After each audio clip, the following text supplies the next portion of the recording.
Hey everyone, तो कैसे हैं आप सब। तो आफ्टर 2 वीक्स या थोड़ा ज़्यादा हो गया, थोड़ा लंबा गैप हो गया ड्यू टू सम रीजंस, तो फाइनली हम लोगों ने वापस से स्टार्ट कर दिया है। जो चीज़ हमने बीच में छोड़ी थी, पॉज लिया था, उसे कंटिन्यू करेंगे। एग्जाम्पलर बुक को जल्द से पूरा करते हैं। I am really very sorry, मुझे खुद बुरा लग रहा है यार, 14 डेज हमारे लगभग वेस्ट हो गए। बट अब ऐसा कुछ नहीं होने वाला, क्योंकि हम लोग वापस से स्टार्ट करने वाले हैं एग्जाम्पलर विद दिस वीडियो। तो फटाफट से एग्जाम्पलर ख़त्म करेंगे, फिर आप सबके लिए एक सरप्राइज़ है। एक सरप्राइज सीरीज़ पूरी बन चुकी है इस बीच। हाँ, वीडियो नहीं आई, लेकिन वीडियो ना आने के साथ साथ ऐसा नहीं है कि आपका ध्यान नहीं रखा, आपके बारे में सोचा नहीं। पूरा काम लगातार चल रहा था और आपके लिए नेक्स्ट सीरीज़ तैयार है, जो कि आपको बहुत ज़्यादा इंटरेस्टिंग और बहुत ज़्यादा आपको मज़ा आएगा करने में कि हाँ यार, कुछ नया, कुछ अलग करने को मिल रहा है। थोड़ा सा बैकग्राउंड साउंड आ सकता है इस वीडियो में, क्योंकि मैं दिन के समय रिकॉर्डिंग कर रहा हूँ, क्योंकि अब अभी नहीं करता तो फिर कभी भी नहीं हो पाती। शाम में मेरे को टाइम मिल नहीं रहा है। तो शुरू करते हैं अपना वीडियो आज का। बात करेंगे बेटा एक्सरसाइज 11.3 की, और फटाफट से आते हैं अपनी पीडीएफ पे। तो बेटा क्वेश्चन नंबर 1 की बात करते हैं। क्वेश्चन नंबर 1 हमसे क्या कह रहा है, find the radius of a circle जिसका सर्कमफेरेंस बराबर है sum of the circumference of 2 circles. देखो, एक सर्कल जिसका सर्कमफेरेंस बराबर है बाकी 2 सर्कल्स के, और बाकी 2 सर्कल्स के आपको रेडियस गिवन है। ठीक है, तो क्या करने का है कि एक सर्कल बेसिकली, अगर इसको हम प्रॉपरली, या देखो कबाड़ी वाले की मुझे आवाज़ सी आ रही है तो अगर एक सर्कल की हम बात करें, बाहर मार्केट जो आने वाला होगा ना गली में, तो एक सर्कल बाकी 2 सर्कल्स के, एक सर्कल ये मान लेते हैं, एक सर्कल ये मान लेते हैं, इन दोनों के सर्कमफेरेंस के सम के इक्वल है इसका सर्कमफेरेंस। ठीक है, तो इसका सर्कमफेरेंस चाहिए हमको, इसका सर्कमफेरेंस चाहिए हमको। तो बहुत सिंपल है, दोनों के सर्कमफेरेंस को हम निकाल के ऐड करेंगे। ये मैंने इरेजर कोई दूसरी ले रखी है, इसे मैं चेंज कर देता हूँ एंड इसे ट्राई कर लेते हैं। तो लेट्स सी, यस, ये ज़्यादा इंटरेस्टिंग है, ये हमारा टाइम बचाएगी। तो 2 पाई आर, ये जो हमें रिक्वायर्ड है, ठीक है, इक्वल हो जाएगा बेटा 2 पाई R1 प्लस 2 पाई R2 के। अगर आप 2 पाई कॉमन निकाल लो यहाँ से, तो यहाँ बचेगा बच्चे R1 प्लस R2। ठीक है, 2 पाई काट दें तो बेटा हमारे पास R1 दे रखा है 15 और R2 हम पे है 18, दैट इज़ हमारे पास बैठेगा 15 टू द 30, 33। तो जो रिक्वायर्ड रेडियस है बेटा वो आ गई 33। आपके सामने पूरा सॉल्यूशन भी हो यहाँ पूरी पीडीएफ में रहेगा, वहाँ से अपना प्रॉपर लैंग्वेज वगैरह सब देख सकते हैं। और ये जो पीडीएफ में आपको सॉल्यूशन मिल रहा है, ज़रूरी नहीं है हमेशा बिल्कुल एक्यूरेट हो, कई बार छोटी मोटी मिस्टेक्स इसमें हो जाती हैं, मिस प्रिंटिंग हो जाती है, तो उसका ज़रा ध्यान रखना है। ठीक है ना, देख के एकदम छाप नहीं लेना है आपको। बात करते हैं क्वेश्चन नंबर 2 की। अच्छा, इसमें एक और बात ध्यान रखनी है, बहुत बच्चों को इसमें होता है कन्फ्यूजन कि इसमें रिड्यूस क्या हुआ है सिलेबस। बेटा मैं ये कहूँगा, जितने ज़्यादा क्वेश्चंस कर सकते हो एरिया ऑफ सर्कल के या एरिया रिलेटेड टू सर्कल के, उतना कर लो, कोई फ़र्क नहीं पड़ता। ऐसा नहीं है मल्टीपल शेप्स के क्वेश्चन है नहीं, सीबीएसई के ऑफिशियल सैम्पल पेपर के अंदर भी ऐसे क्वेश्चंस हैं जहाँ एक के अंदर एक मल्टीपल शेप्स हैं। तो जितने ज़्यादा क्वेश्चंस कर सकते हो कर लो, इसमें कोई बुराई नहीं है, इससे आपका बेसिक ही उल्टा स्ट्रॉन्ग हो जाएगा। अगर उस लेवल के क्वेश्चन नहीं भी आए तो आप नीचे वाले लेवल के क्वेश्चन ईजिली कर पाओगे, तो रिस्क क्यों लेना है ना। कुछ ना करने से अच्छा है कि जो करना है, जो ईजिली कर सकते हो वो कर लो। बात करते हैं क्वेश्चन नंबर 2 की। अब इस फिगर में बोल रहा है कि स्क्वायर इसका डायगोनल 8 है। ठीक है, थोड़ा बस क्वेश्चंस को समझेंगे। डायगोनल दे रखा है आपको यहाँ से यहाँ, आपका डायगोनल 8 है, आपको इस सर्कल के अंदर दे रखा है। एरिया ऑफ शेड पोर्शन पूछा है, बहुत सिंपल है। क्या करेंगे आप, सेमी सर्कल में से, है ना, अब मैं बहुत दिनों बाद पेन चाह रहा हूँ तो एकदम दिक्कत हो रहा है, तो सेमी सर्कल में से आप अगर ये ट्राइंगल माइनस कर दें, ठीक है, ये और ये ट्राइंगल आप माइनस कर दें, ये वाला, तो आपको मिल जाएगा शेड पोर्शन। ठीक है, अब कैसा आएगा एरिया ऑफ सेमी सर्कल। बेटा देखो, समझने वाली बात है, जब इसका डायमीटर 8 है तो आप पे रेडियस होगा 4।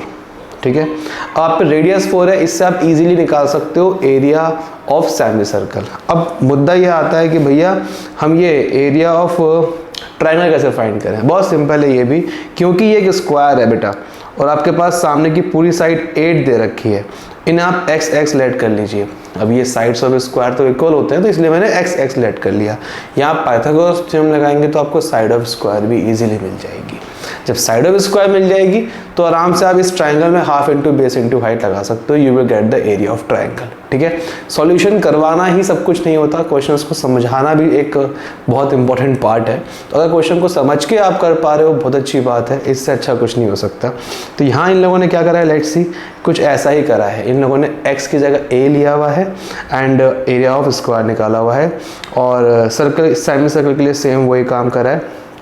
इन लोगों ने सर्कल में से माइनस कर दिया है स्क्वायर को, और मैं जो आपको समझाना चाह रहा था वो मैं सेमी सर्कल में से ट्रायंगल माइनस करके ये 2 पोर्शन निकलवाता और फिर मैं उसके 2 से मल्टीप्लाई करवा देता। तो सही ये भी है कि सर्कल में से स्क्वायर माइनस कर दो, बढ़िया है, कोई दिक्कत नहीं है। ठीक है, कोई दिक्कत आए तो बेटा मेरे को टेलीग्राम पे, जैसे कि अगर आप नए व्यूअर्स हो तो हम आपको बता दूं, टेलीग्राम पे भी आप मुझसे हो सकते हो कनेक्ट।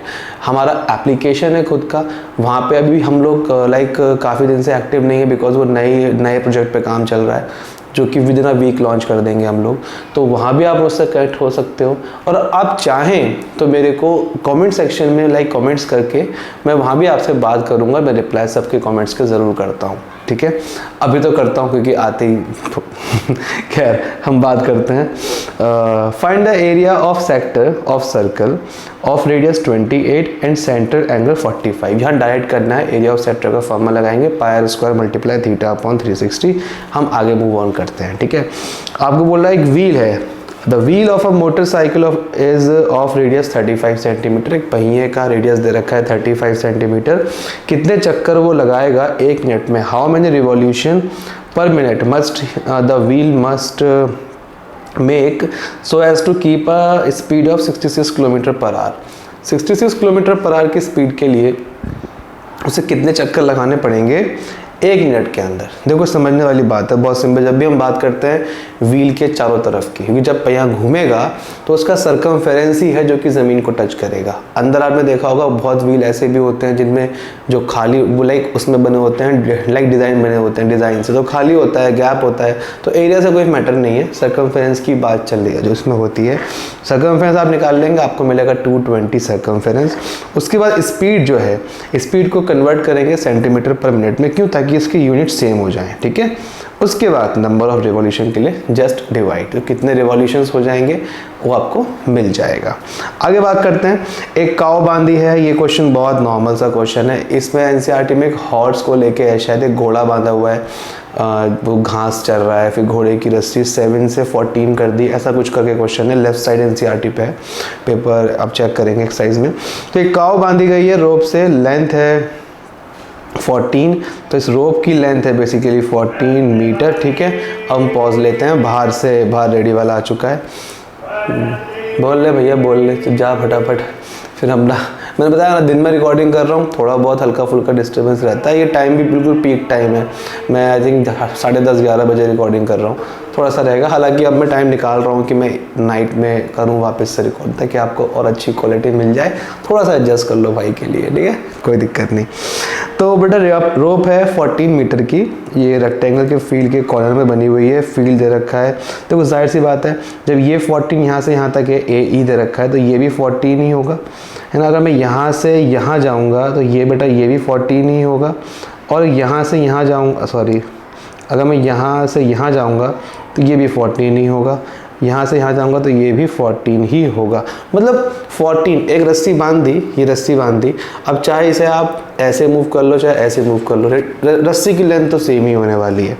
खैर, find the area of field in which the cow can graze. Cow कितने एरिया में चर सकती है, मतलब अपना जो भी उसे खाना है, घास खा सकती है। सिंपली आप निकाल लेंगे एरिया ऑफ सेक्टर, या आप चाहो तो लगा सकते हो एरिया ऑफ क्वाड्रेंट भी।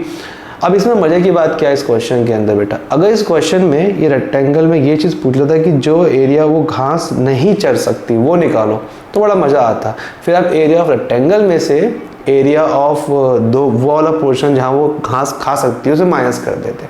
मतलब इस रेक्टेंगल का एरिया निकालने के लिए आप क्या करते, पूरे रेक्टेंगल में से ये वाला पोर्शन ये आप माइनस कर देते, तो आपको ये मिल जाता। तो एक अच्छा क्वेश्चन बन जाता, बट कोई बात नहीं, ये क्वेश्चन डायरेक्ट हो जाएगा आपका।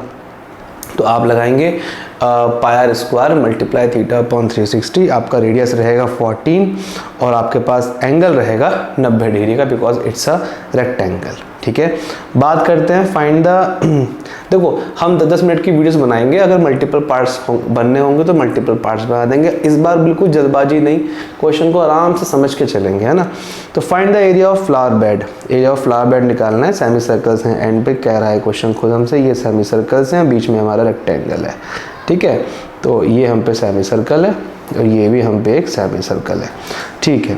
तो बहुत सिंपल है, area of 2 semi circles plus area of rectangle. लेकिन इसमें आप करेंगे क्या, देखो ये समझो, क्योंकि ये एक सेमी सर्कल है और ये दे रखा है 10, तो जाहिर सी बात है इसका जो रेडियस आएगा यहाँ से यहाँ तक की दूरी वो आएगी 5। तो area of semi circle πr² multiply 2 करेंगे, क्योंकि हम पे 2 सेमी सर्कल हैं। दिमाग में ये भी आ सकता है क्यों ना भैया मैं एरिया ऑफ सर्कल निकाल दूं, हाँ वो चीज़ भी सही है, लेकिन उसे भी आपको शो करना पड़ेगा। बेटर ये रहेगा कि आप जब क्वेश्चन खुद कह रहा है कि 2 सेमी सर्कल्स हैं, 2 सेमी सर्कल लिखने के लिए आपको मल्टीप्लाई बाय 2 कर लो, तो πr² multiply by 2 at the end cut के πr² ही बचेगा। लॉजिकल बात है, मतलब ध्यान से करना है इसका, है ना। अच्छा बीच में क्या है, बीच में है रेक्टेंगल। अब ये ज़रा ध्यान से देखना, 38 आपको दे रखी है इसकी लेंथ, और ब्रेथ कितनी होगी बच्चे 10, क्योंकि ये और ये सेम है। तो बहुत आराम से ये क्वेश्चन हो जाएगा। तो देखो 38 × 10 you will get the area of rectangle, और एरिया ऑफ सेमी सर्कल के लिए πr²/2, पाई लगाया है इन्होंने 25, नहीं जी, अच्छा 5 का स्क्वायर करा होगा, हाँ वही। तो ये थोड़ा सा कैलकुलेशन में होता ही है, खैर कोई बात नहीं है, ठीक है। और मल्टीप्लाई बाय 2 करके दिखाया इन लोगों ने भी, क्योंकि हम पे 2 सेमी सर्कल्स थे। तो ये वीडियो हो चुकी है अब 10 मिनट की लगभग, तो उससे ऊपर ही हो गई। तो मिलते हैं हम लोग नेक्स्ट पार्ट में, वहाँ हम कंटिन्यू करेंगे क्वेश्चन नंबर 7 से। तब तक के लिए take care, bye bye. I hope ये कुछ नया मैंने करने का कोशिश करा है इस बीच, कुछ ना कुछ तो देखो करा ही है आप लोग, मैं टाइम बिल्कुल भी वेस्ट नहीं करा है। तो थोड़ा सा नया सेटअप बनाने की कोशिश करिए, अच्छी क्वालिटी लाने की कोशिश करिए। आई होप आप सबको अच्छा लगेगा। अच्छा लगे तो प्लीज़ अपने दोस्तों में शेयर करिएगा वीडियो को, आपका सपोर्ट चाहिए। 14 डेज़ के बाद आए हैं तो थोड़ा बहुत ना शुरुआत की वीडियोस एकदम से शो नहीं होंगी सब में, जो एक हमने एक लेवल सेट कर लिया था 1 महीना लगातार काम करके, वो ऊपर नीचे हो जाएगा ग्राफ। उसके लिए हमें कम से कम अभी 3-4 दिन और लगेंगे, उसमें आपका प्यार और सपोर्ट चाहिए होगा। तो वीडियो को थोड़ा शेयर कर दो अच्छे से, ताकि वो थोड़ा रैंकिंग में आ जाए, ताकि आगे की वीडियोज़ भी ज़रूरतमंद बच्चों तक पहुंच जाए। Bye bye, take care, love you all.